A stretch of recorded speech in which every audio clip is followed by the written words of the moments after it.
Every year, the White House puts up an official Christmas tree. But do you know how that tradition started? I'm Jackie Ferris. This week on the 302, we are at Winterthur checking out Christmas trees inspired by former First Ladies. From popcorn garlands to state symbols, glass and gold, these trees are absolutely gorgeous. Get ready, the 302 is about to serve up a heaping helping of historic Christmas inspiration.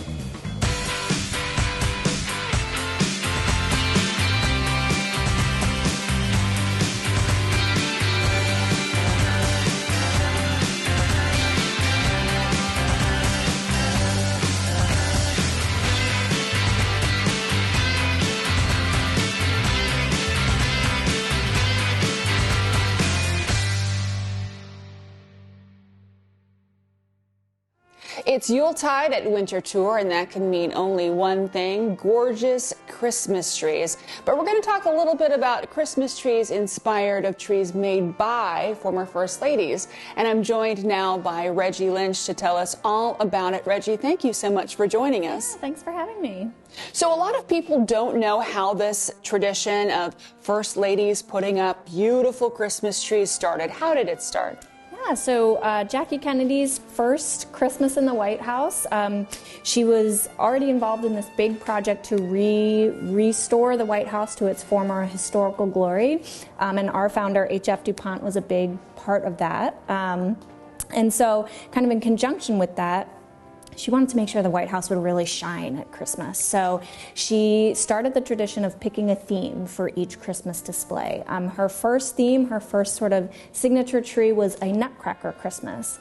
And this tree that we have here is a little homage to that. And then every First Lady since her has picked a theme or several themes to highlight throughout their displays.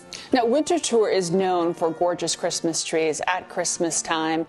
So how did you, assemble the number of trees? There are 10 trees in this exhibit, is that right? Yep, yeah. And this, it's a team effort here at Winterthur. I think, over dozens and dozens of people pulling trees from all over, our garages and our basements and every little nook and cranny. There are all kinds of little Yuletide goodies that we pull together for this. So when we're talking about this tree here, you mentioned the Nutcracker, and one of the things that stands out are the candles. Yeah. Just really gorgeous. Yeah, so when you look at pictures of Jackie Kennedy's first tree, she had these candle lights, which you don't really see anymore, but they give this really beautiful effect. They really sort of pull your eye upward because they're very vertical.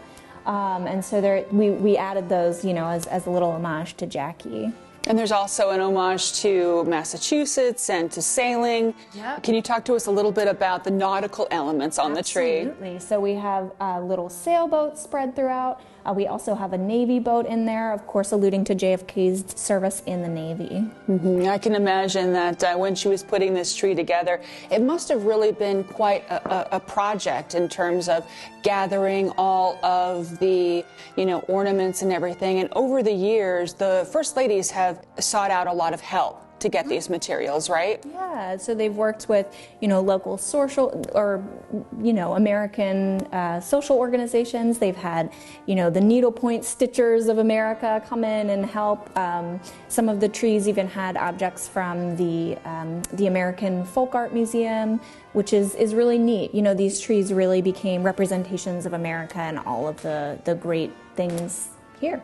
And a lot of the ornaments were used over, and not every single year, but I guess Nutcracker was a theme later in a later administration, right? Yeah, so often you see First Ladies sort of paying their own homages to previous First Ladies. So for instance, Barbara Bush did, her big mission was literacy, so she had very, children book friendly trees, and then her daughter-in-law, of course, paid homage to that as well in some of her trees too. And it's amazing the scope of the decorations. You have some really fine or historic pieces that were lent to the White House by museums, and it goes all the way to, you know, a popcorn garland. Yeah, you really see a wide variety of, you know, just like you're saying, like homespun ornaments that you might even find on your own Christmas tree, like the popsicle stick ornaments, you know, all the way up to these, you know, like you're saying, these really beautiful quality works of art. Absolutely, and I guess there's a lot of thought that goes into these, you know, representations of states and even inspiration from artwork. Talk to us about that. You know, first and foremost, the First Lady is, of course, a politician, and so, you know, all of the trees and the themes really do pay tribute to these different aspects of our country. You know, you get some First Ladies who do trees that, you know, have the name of every state and some sort of representative of every state, or, you know, they solicit art from every state. So really using the holidays as a time to really bring the country together. I read that I thought was one of the most interesting, that one of the First Ladies actually used ribbons from a country fair from each state. Yeah. It's, you know, and you know, this country we're everything. We encompass so many different things, and the First Ladies really do that so beautifully in their Christmas displays. And I can imagine that people are just going to be dazzled. I know that we have this tree, but there are 9 other trees. Yep. Now, do you cover each of the White Houses, or, I mean, how did you pick? Yeah, we tried to get as many as we could, you know, and tried to keep it as fair as possible. And so kind of what we did was we looked at, you know, these different themes and how they might connect to the mission here at Winterthur. So, for instance, we have a book tree, you know, in homage to Barbara Bush, but of course, Winterthur is a garden, a museum, and a library. So we have some of our historic books on display there. Absolutely. In addition to your flower tree, I guess one of the trees that the First Ladies did, Laura Bush did an actual fresh flower tree, and that was, I found that fascinating. Yeah, I mean, to imagine the upkeep on a tree like that is pretty incredible. So yeah, we have our dried flower tree, which is a staple. It's a beautiful tie-in. We also have a tree that features faux, not real, but faux lilies, which are really beautiful. Again, another kind of tribute to all the different ways that florals play into the First Lady's designs. Absolutely, and we're going to check out some of those trees when we return.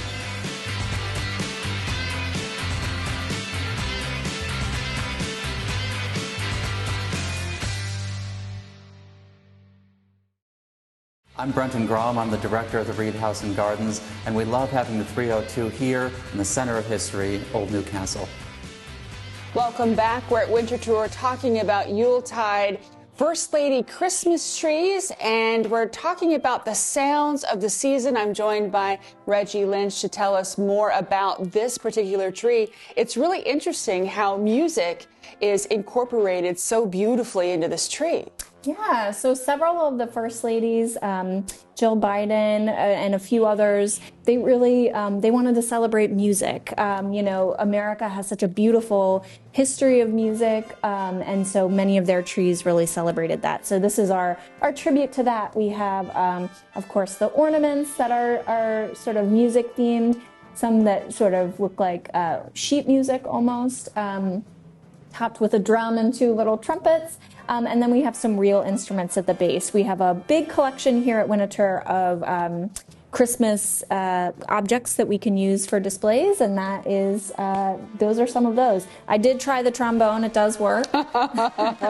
That's great. That's great. So whenever you're designing a tree like this, now this is inspired of, or are some elements the same as the musical trees designed by the First Ladies? Yeah, so this one really is, since so many of the First Ladies used music, it really is sort of a collection of all the things that they did. But one thing Jill Biden had, sort of the base of her tree was a drum. And so we do have at the base a little drum. It was a bright red drum, so we've got the skirt there as well. Now, even before the First Ladies used musical instruments, they were used as ornaments.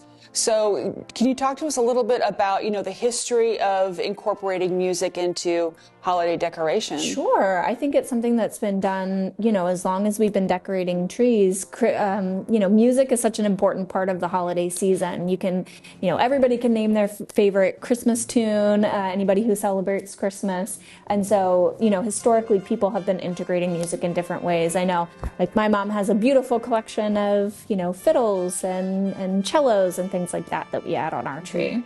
One of the things that's really cute and really gorgeous about this tree are the peacock feathers. Yes. Now, how does that play in? So we have just such a creative team here at Winterthur, and the pair that was doing this tree, in the group of ornaments, they saw these feathers and they were like, we have to add them in, and so that's the fun thing about working at a place like this, is everyone is just so creative, and Yuletide really just gives people the opportunity to kind of flex some of that creativity. Now, I know people are going to come through and they're going to marvel at all of the trees and the exhibits. You have, Christmas dinner, you have opening presents. I mean, every room has a new story. And we're enjoying this now, but you guys have been planning this for a while. So when do you start planning Christmas 2023? Pretty much the minute we close Christmas 2022, and actually we're already sort of thinking about 2023. So we're a machine here. We keep it going.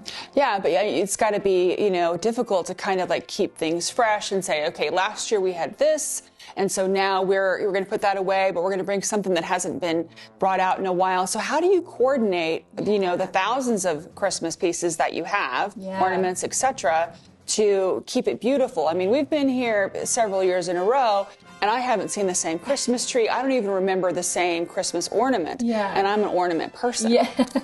Well, we have a lot, so that helps. Yeah. And we have, a database where we kind of keep track of them. And we buy new things sometimes too. So like you said, anytime you come, it's going to be something new. Absolutely different, and just must be just a joy to put this together. Absolutely. We take 2 weeks to kind of pull any collection objects that could be sort of vulnerable. So those get pulled by one team, and then another team comes in and does the decorating, and we all kind of come together. It's a fun staff thing. This year, the first day we did a big cookie decorating party to kind of like kick everything off. So it's a fun time to kind of all come together. Now, when visitors come, what are the options for them? Are there guided tours or? So for the Yuletide experience, it's totally self-guided. There are no time tickets, so you can walk up anytime during your visit, and you can spend 15 minutes or you can spend 2 hours on the Yuletide tour. It's totally up to you. And then throughout, just like we do for the rest of the year, we do have some guided experiences that go on other floors and, sort of touch on the more traditional Winterthur things like furniture history, architecture history, and the DuPont family. So you could spend a lot of time here and not see and do all the things that you have to offer, obviously, of course, especially for Christmas. Yeah, we have a lot. We also have a lovely train display, a gingerbread house, so there's a lot going on. And you could spend your whole day here. You could start, with your self-paced Yuletide tour, do lunch, do shopping, all of that. So excellent. Now we have one more tree that we're going to talk about when we return. Wonderful.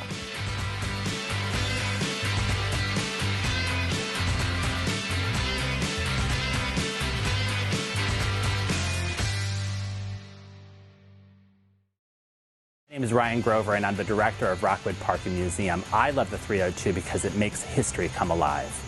Welcome back. We're at Winterthur talking about Christmas trees inspired by former First Ladies. I'm joined by Reggie Lynch to tell us about this tree, which is a literacy tree, right? Yeah, so Barbara Bush, as I mentioned before, her big mission as First Lady was all about literacy. So children's literacy, family literacy. She started a foundation all about it. And so her trees, during her tenure as First Lady, all paid tribute to that mission, that passion of hers, which was pretty common for First Ladies to sort of tie in their own mission. So we've done a little tribute to her literature tree. We've got an elephant, sort of an allusion to Babar. We've got little children's books all around it. We even have the Grinch stealing the Christmas tree here, a little literary allusion. But then one other really neat thing is we've been able to work with the library here at Winterthur to put a few classic books on display here, rare books, antique books. In the corner there, we even have a pop-up book that looks like an aquarium. So we're able to really highlight some of these other collections at Winterthur. I know you mentioned that the First Ladies all had causes, and you would see them reflected in the trees.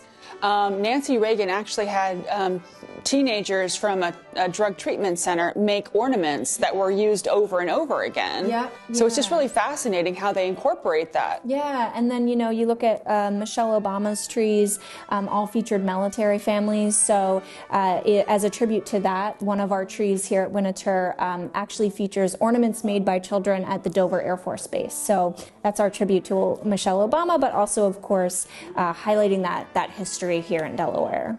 Now, all of the First Ladies had one thing in common, that they each did a peace tree, is that right? They did, yeah. Pretty much everywhere, you know, at some point in their display, they all reference this, you know, wish for peace, right? That's what we think of at the holidays, is a wish for peace and starting the new year. And so we do have a really beautiful peace tree. It's really sort of the end of the tour, sending people on their way, asking them to really reflect and think about what they could do to help that mission of peace in the coming year. So has everything from beautiful white doves to faux beautiful white lilies. It kind of sparkles. It's really lovely. I can imagine that it's one of many highlights for this tour. I wanted to ask you about the White House Historical Association's ornaments and it's the connection to Winterthur.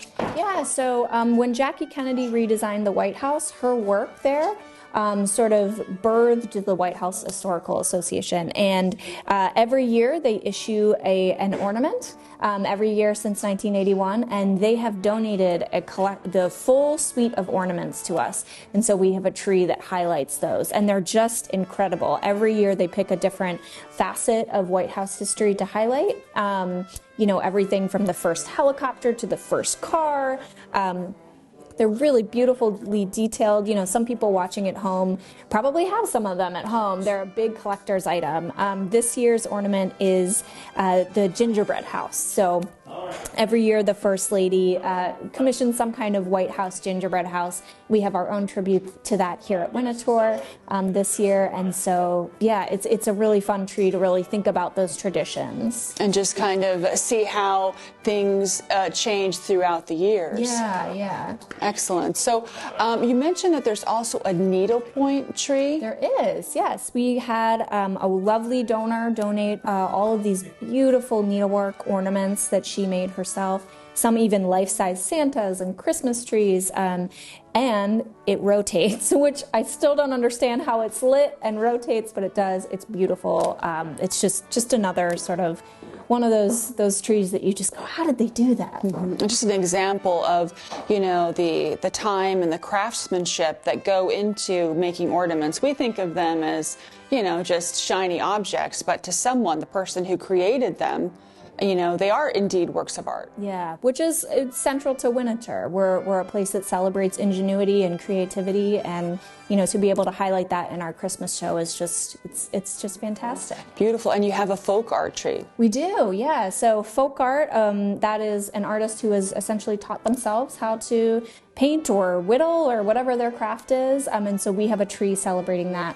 Several of the First Ladies actually borrowed pieces from the Museum of American Folk Art, so, you know, that's a fun way to highlight it. And Winterthur has one of the best, it's called Fraktur collections in the world, which is largely self-taught artists, so it's a great tie-in to Winterthur. Absolutely. So whenever people come and they look at these trees, I can imagine they go home and they say to themselves, oh, I want to do that with my tree. It really is a huge source of inspiration. Absolutely. Yeah, and just in general, again, back to sort of what Winterthur does, we hope that we're a place of inspiration and a place of respite and, you know, restoration for yourself, and it's a form of self-care coming to a museum. Sure, excellent. Well, Reggie, thank you so much for sharing the stories of the trees. We certainly appreciate it. I do too. Thank you. And we'll be right back. Thanks.